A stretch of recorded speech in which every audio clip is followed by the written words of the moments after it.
you away. Look up with this stick, me upside. They're talking about how they stop. Right today, but I know you're giving me a bad time. I know you're giving me such a bad time. You're giving me such a bad time. Yet you've got such a vicious tangle. Then you trying for separation. Although while I see tissue, you strangle. And then we knock off those big boys bigly. We fire up every gold for skill. Now Hollywood life so sickly. We never know that this man is a scheme. I don't know. You're giving me a bad time. I know you're giving me such a bad time. Oh, yeah, yeah, now you're giving me such a bad time.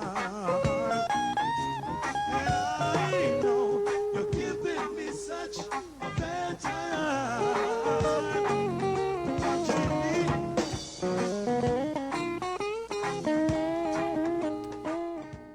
Rocking our way through another Saturday afternoon here on the Jake Feinberg Show. Welcome back inside the studios of KEVT Power Talk 1210, Sahuarita, Tucson. Thank you so much for making us part of your day today. The rock opera needs some good talent. The energy needs to rise, and in order for that to happen, you need to command the stage. My guest was an integral part to one of the greatest touring live ensembles in the history of the Western world. He joined Frank Zappa at the tail end of the 70s, and he brought the stage presence and his unique styling to a true jazz band, playing symmetric and asymmetric scales, different modes and harmonies and melodies within stanzas of the same tune. My guest has had a prolific solo career as well, touring with different bands and playing music from his soul and getting stuff out of his system. Ike Willis, what an honor. Welcome to the Jake Feinberg. Hey, how you doing, Jake? How you doing, Ike? Trying to hang in there, Sailor. How about you? Me too, Sailor, and it's great. But we're on the same ship, so we're gonna be all right. Yeah. I wanted, I hope so. Listen, this is devoted to Ike Willis, and I wanted to ask you if you could talk about some cats that you were very influenced by as far as their stage presence, and I'm talking before you became a professional musician, kinds of the cats that gospel and singers, guys that you really got off on and sort of tried to emulate as when you were younger. Oh, man. The list goes on. Well, in 1964, I was watching the Ed Sullivan Show when the Beatles made their first appearance. And that's how I became a musician.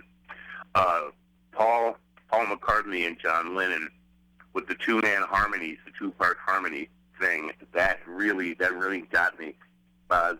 Notwithstanding the fact that my mom was a jazz singer back even before I was born, and she used to do gigs while I was still like riding around inside of her. And she was kids with Lou Rawls and Miles Davis and people like that. What was her name? Yeah, her name was A.J. Harris. That was her stage name. Wow.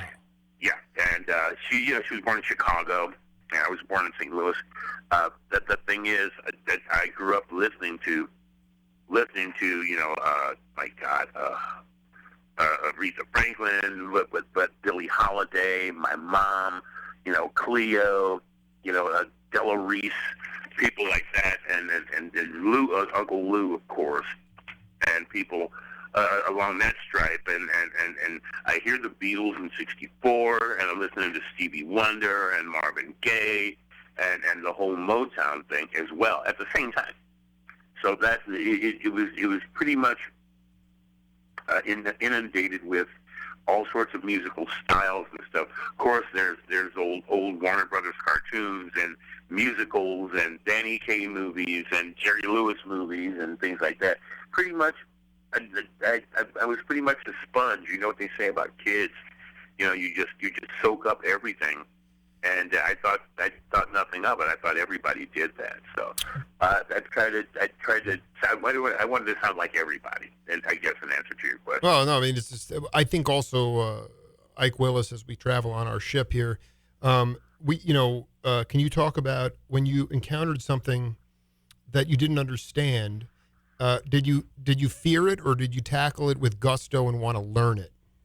Well, what do you mean? Did you mean when I was a kid? Well, yeah, and I'm talking like last week I interviewed this Mexican Latino cat from the Mission District in San Francisco, and he has Afro-Cuban roots, but yet his name's Vince Delgado. But yet when he discovered polyrhythms from India, he didn't understand it, and therefore it became motivation to learn it. And instead of, and I'm trying to ask you about encountering, it could be vocalese or even just chops on the guitar or a feel. What was the first time you came across someone that was demonstrating something that you didn't understand, and did you relish that? Because like you could talk about being a sponge, but with kids today, I got 2 kids of my own. You don't always take that stuff head on. Sometimes you fear that stuff. Oh God, no, man! I can't. The thing is, whenever I hear, okay, good example here.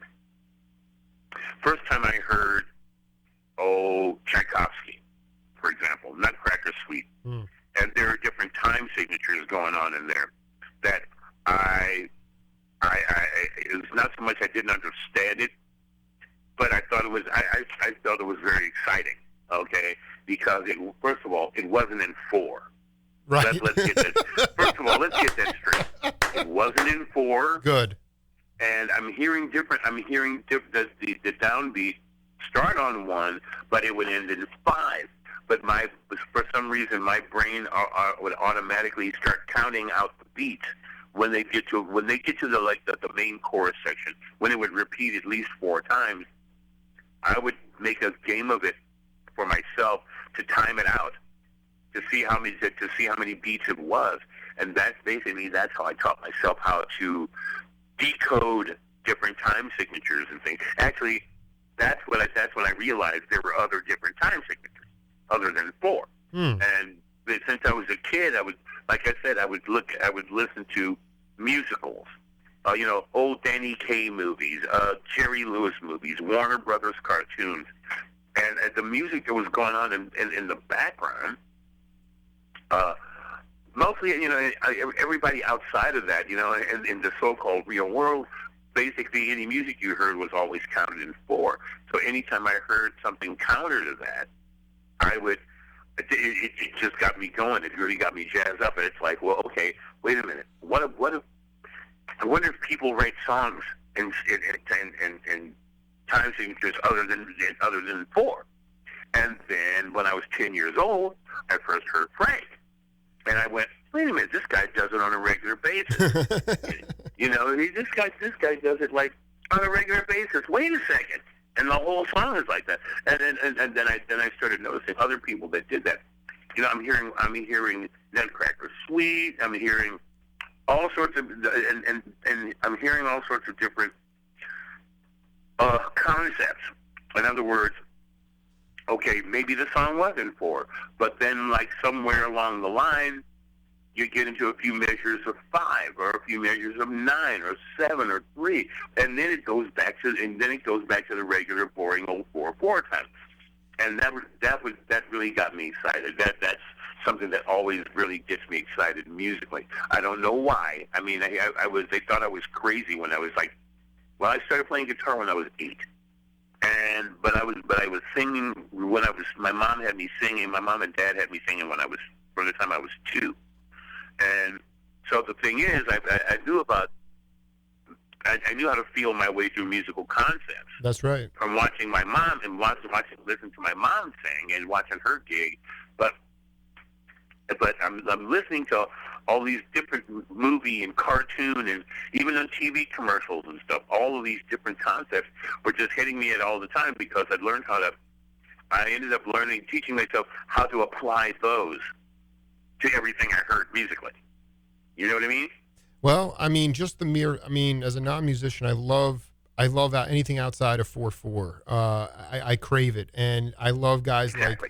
like Larry Young or the organist, Exactly. even guys that could play straight ahead, but they could play out too. And you were born in '55, so I mean, and you were really off the ground quickly. I just wanted you to talk to the audience about the first band that you were in, and the kind of tours that you did, and how if you feel that being on the bandstand night in and night out, the way because there were so many venues, how it helped you develop your individual sound, both singing and on the guitar.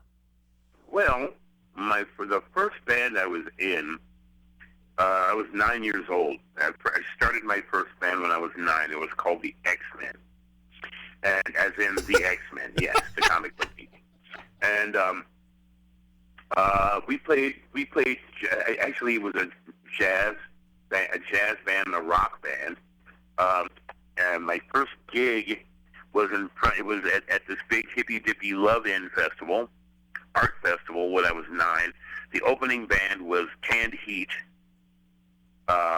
Basically, but of course I couldn't tour then because I was too young. My mom wanted me to. Needless to say, my mom and dad didn't want me to go out touring when I was that young. But the thing is, I listened to everything. Your question was what was the question again? You said it's ridiculous that you were playing in a band at 9 years old. I guess the first time that you really had a chance to get on the road and then, right. play in some upholstered sewer for 3 weeks at a time and get loose and develop your individual sound. Just the uniqueness of your sound. I'm really speaking about your guitar. I love your voice, but just getting comfortable to develop how much that all those live shows, because there's just no venues anymore, Ike, at least in this country. No, they're not. Yeah. There isn't. Well, here's the thing. My thing was, all my life I was in school. Elementary school, grade school, junior high, boarding school, and college. Now, basically back in those days, you did gigs.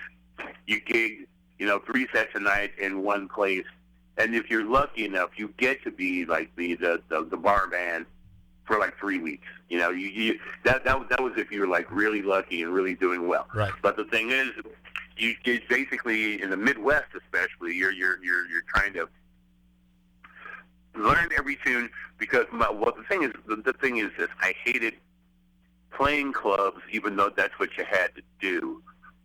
Top 40 bands, which is one thing I really, really hated. How many times are you going to play Louie Louie? Exactly. And how many times are you going to, do all that stuff?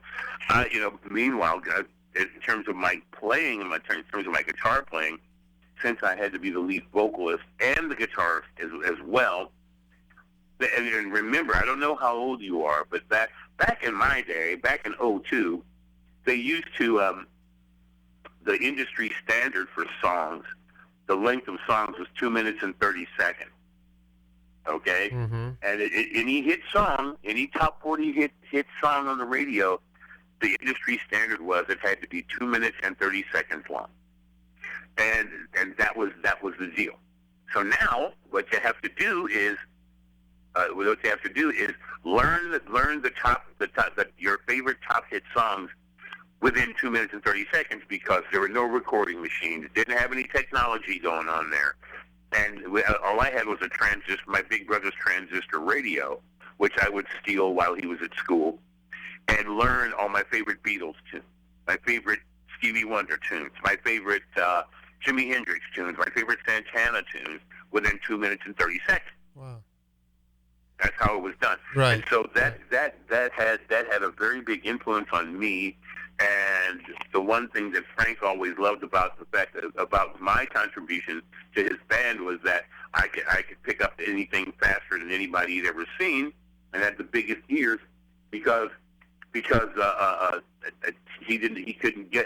was amazed at how fast I could pick up songs. But that's just a direct result of the 2 minute 30-second industry standard for me. You know what I'm saying? And that helps a lot when you have to pick up on things on the fly.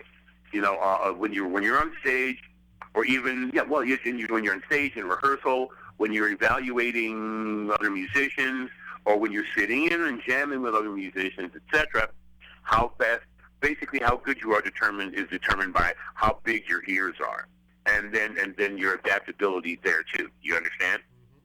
Absolutely. No, I mean, that's how it works. Were you part of the generation where you'd actually get to hear a full side of an album, like British progressive? Oh, dude, yeah. Well, here's the thing. That was let's see, that came along in 1968 when I was 12, and the advent of FM radio. See, that's the thing is, because most people don't know that FM was a classified military secret, frequency modulation, and everything was AM, and then we had pirate FM stations that would play whole album sides. Man, I was in heaven. It was like the skies had opened and the planets were in alignment, if you know what I mean. Can you go back to the military thing? Can you break that down? That's interesting. I've never heard that before. No. Well, FM. Here's the thing. FM frequency modulation was a classified top military secret, especially during the Cold War days. Basically, that FM was how submarines. It's a lower frequency. And submarines communicated underwater, across the globe, et cetera, between military bases, aircraft carriers, and submarines. And they finally got it declassified in 1968 to allow for better higher-powered radio stations, and also it's better fidelity, better sounding stuff. I mean, they've had this stuff was around since World War II, but it was classified top secret because for military purposes, especially during the Cold War. Well, the big fight ensued since the 60s, and plus the fact that disc jockeys. Hey, see that's the thing. You see, you're not even a disc jockey anymore. You see what I'm saying? You don't have to do discs because it's all on computer. But back when you played records and had to broadcast over long swaths of geography all over the world. Oh, I mean, a tiny little AM station could only be heard, from one county or from one state to the next, and barely even that. But now, you had FM that you could broadcast out at 50,000 watts and more. All over the world. It's like it's like a gold mine. And DJs back then, basically the big draw. That in St. Louis, our big station was KSHE, and their thing was we play the whole Stairway to Heaven. You know what I mean? And that's essentially. That was essentially the big draw with FM. That's what made FM because of the fact that it's more powerful, more fidelity, reaches more people, and they played the whole song or a whole album side. It was astounding. And for a 12-year-old kid at the time, that's when Sgt. Pepper's came out. That's when Disraeli Gears by Cream came out. Santana. Yeah. Geez, I mean, the world, Hendrix. Well, you had all these. The world was opening up. Yeah, you had all these, all these guys that from, Bill Graham got out, Howlin' Wolf and John Lee Hooker and these guys. So, exactly. I mean, they were playing with all these younger white cats. But it's so great to talk to Ike Willis here on the Jake Feinberg Show. But, just Ike, I was born in 78. So after Freeform Radio was over, and the word DJ is, I think, one of the words I'm most revulsed by in the American. I'm sure you are. I'm going back for a minute here. You talked about jagged rhythms, not playing 4/4 time, or just being bored by that. Can you talk about a jazz guitarist, obscure one that you always found to be playing like this angular stuff, that you got off on? Oh my God, Joe Pass, Wes Montgomery. Yep. I mean, as far as guitar players. I mean, even a better question. Someone you got to see live at one of these soul club late after hours. Mahavishnu, John McLaughlin. Mm-hmm, sure. Alan Holdsworth. Oh, yeah. Which then they turned out to be now they're friends of mine. That's the most bizarre thing that to me that could ever happen. My first show with Zappa in Germany in 1978. It was us, John McLaughlin, Peter Gabriel, Alvin Lee, the Scorpions, the Tubes, Genesis, the whole shot. And there I am sitting up there with John McLaughlin, who you want to talk about jagged and angular. Yeah. Okay? He's the poster boy for angular. And Alan Holdsworth and people like that. I always loved that kind of stuff. And then when I was a kid, I taught myself how to play, at least to the best of my ability, the Wes Montgomery octave thing, which I thought I always thought was just fantastic. The way he could play across rhythms and across chord structures with the playing octaves, and playing the melodies of songs faster than I had ever heard it. And the thing is, Wes Montgomery was an incredible straight jazz guitar player without the octaves. That's right. That's for years and years I listened to Wes, and he's playing all this great octave stuff. And then I heard a couple of albums where he didn't play a single octave on there, and he was playing some Hendrix-like stuff that was just blowing my mind. And the thing is, that's the funny part about it is, I started playing guitar when I was 8 years old, and the whole jazz guitar thing. And I grew up, like I said, my mom was a jazz singer. She even did a couple of gigs with Coltrane. She grew up with Lou Rawls and Miles Davis. They used to come to our house when I was a kid, and I started being a guitar player when I was 8, and I always sucked at playing jazz guitar. Still do. I could never get the hang of the concepts of how to play across those kind of chord structures and stuff. I'm just not very good at it. Well, you're just more. Listen, you're more like Jake Fine. You just want to groove, man. You just want to burn. Yeah. I'm with you. Yeah. I was inundated when I posted this interview. There are some cats that you've obviously, I know you know this. You have legions of fans all over the world. I got a question here from an avid fan, Mike from Philadelphia, who he needs a little more background about the origins of your band, The Rugs. Oh, The Rugs, which is now The Rugs, which is now in its current incarnation the Ike Willis Project. The Rugs started in 1981.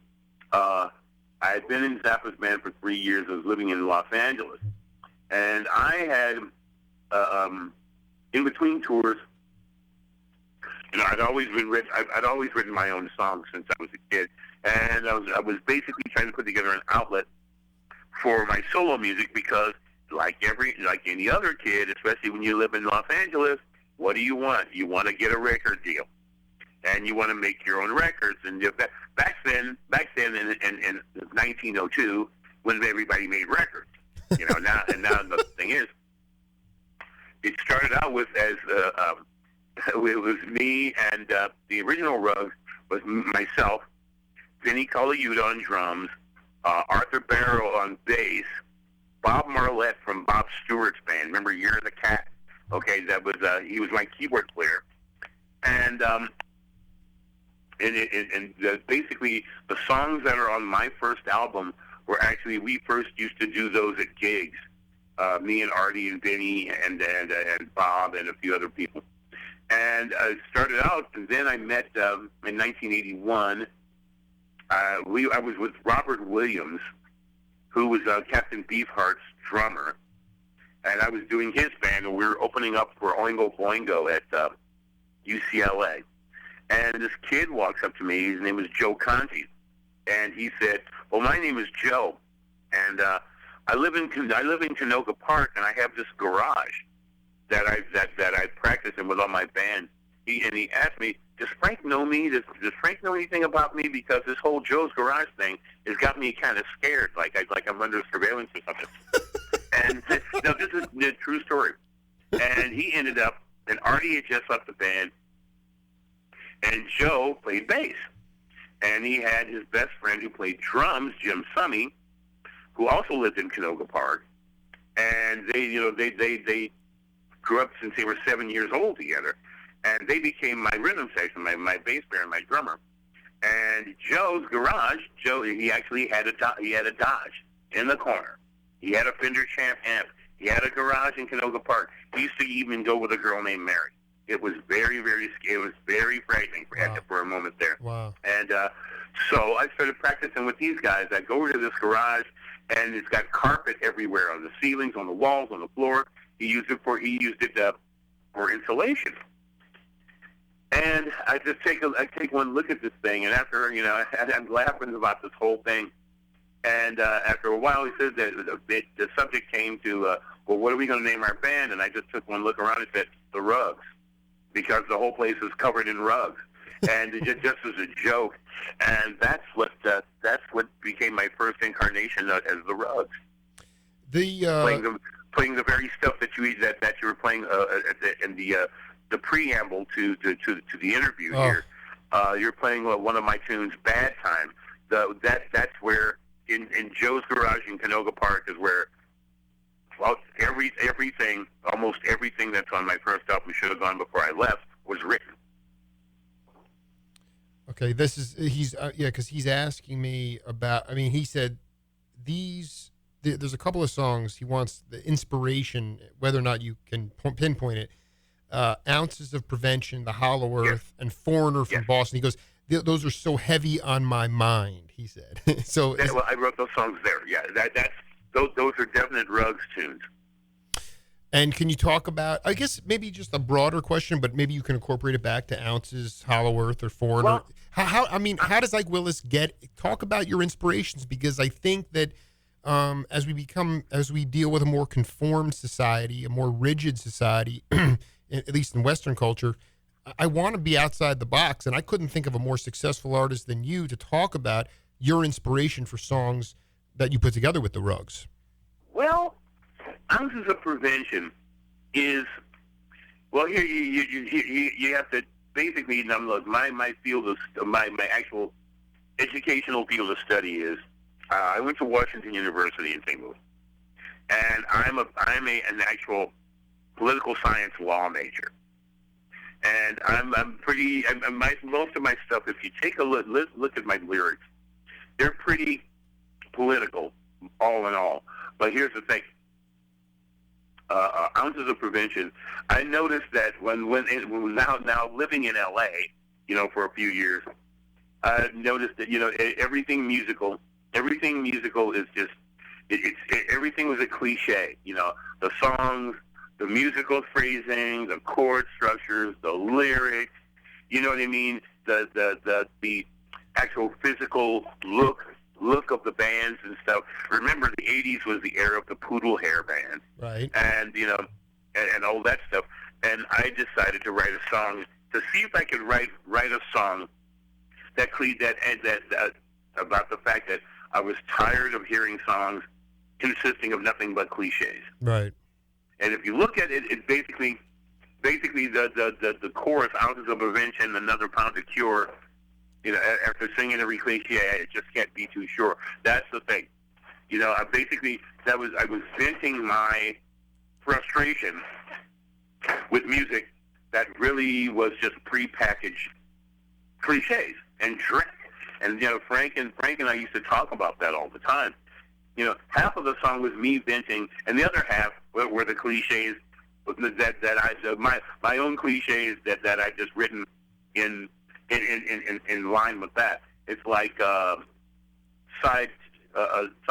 song 1, side 2 of Should Have Gone Before I Left is a song called The Foreigner from Boston. My keyboard player dared me to write a song consisting of nothing but the names of all the 80s top one name bands, Styx, Kansas, Boston, Queen, and that's what Ounces, and that's with the Foreigner from Boston. That's sort of like my running joke on the current 80s band. That's where I get my inspiration from. Besides, think about the fact that people take themselves way too seriously. I would, I mean, it's true. And Frank and I would sit down and laugh about that for hours and hours on end, because people would ask, "Well, where do you get the ideas for your songs? Well, you guys must have really been stoned or something." No, it's like, have you ever looked at a newspaper? Have you ever looked at a television news show?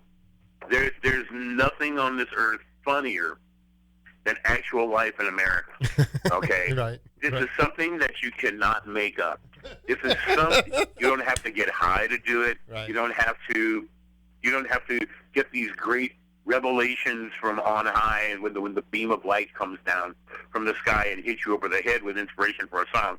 Although I will admit it does occur, because a lot of times too, I'll get hit over the head with a groove, with a groove or a melody, or just one hook, like two lines of phrasing, of lyrics, or two lines of a few great chords, that would just hit me over the head, and then nothing, and then maybe a few months later the rest of it will pop in, or for example, The Hollow Earth. I wrote that in one sitting overnight in 1981, and took it back to the boys the next day over in Joe's garage. And it was inspired by I read the book, The Hollow Earth, by Dr. A.B. Raymond. It was written in 1947 about the Hollow Earth theory. And I thought it was so cool, and I thought it was such a great concept that, like as it happens, I don't know if you play any instrument or anything like that, Jake, but when you are a musician, and there are going to be times when there's something that just literally caveman style just knocks you on top of the head, and it's like you look up and go, "Hey, gee, thanks, that was great," Right. And the whole song was there, intro, chorus, verse, second verse, bridge, ending, boom, done. That's how the Hollow Earth came. Because just when after I'd read that book, the song literally just jumped, wholly formed right into my head, and that's the difference. I mean, and that's going to be the case with any musician and any artist or any person that's hoping to be a songwriter. You can't push it, you can't force it out of there. You gotta, just let it come. If it's coming, it'll be there. It just comes. I mean, then you just knock it out. You rehearse it, or you find some way to remember the stuff that dropped on your head. How? You record it, write it down, Yeah. jot it down in notes, whatever. But the minute that happens, and then when more pieces fall, there they are. Okay, it basically, or as you find yourself constructing the thing or working on it and just rolling it around your head or on your guitar, then other parts come as well, or they won't, depending on how hard you're forcing the issue or not. I mean, Jake, it's a crapshoot. Okay, Mm-hmm. that's essentially what this is. Our whole business here, our whole industry, our whole entire, as an artist and as a musician, it's a crapshoot. This isn't supposed to rip. I grew up in the era where what I do for a living, and now I'm considered the world famous Ike Willis. It's like in my family it was. So when are you going to get a real job? And that's essentially what it used to be. Doing what I do, it was not considered an occupation. It's more than likely considered a hobby, or it's a phase. It's a phase he's going through, and things like that. But now, we get a little bit more respect. But it's pretty funny. But yes, in answer to those questions, Hollow Earth, Ounces of Prevention. That's how things like that form, and it's a crapshoot. Either somebody will like it, or they won't. That's what Frank always used to tell me. That he writes songs. He wrote songs for his own enjoyment or his own inspiration, or based on whatever fell on his head that day or whatever. And our biggest thrill comes from things like this, doing interviews like this, and answering questions from fans And even if one person likes it, then we've done our job. Ike, There you go. we got to pick up part 2 as soon as possible. There's so much more to get to. You're one of the deepest cats around, and you've had an unquantifiable impact on so many cats. So thank you for breaking this down today, and we'll do set 2 real soon. Oh yeah. Call me back, man. I'll be here. Where am I gonna go? That's right, and me too. We're on the same. We're on a ship together. So I'll talk to you soon, brother. Have a great day. Yeah, give me a call later, Jake. I'll be here. God bless you, brother. Thank you. All right, we'll see you next week on the Jake Feinberg Show. Thanks to Jackson Kraft. Adios. To the rate.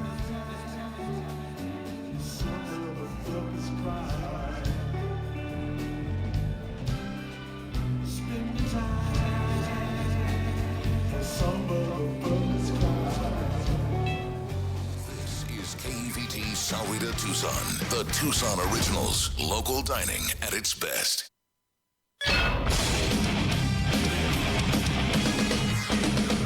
Fox Sports trending now. Major League Baseball earlier today, the Yankees were down 1-0 to Cleveland entering the bottom of the first until Brett Gardner stepped to the plate. Swung on and drilled to right field down the line, and it's gone. A line drive that almost crossed the top of the wall into the seats. So Gardner plants one in the right field seats. Gardy goes Yardy, and the Yankees take a 2-1 lead. 6-2 will be the final on the Yankees radio network as New York extends their lead in the American League East over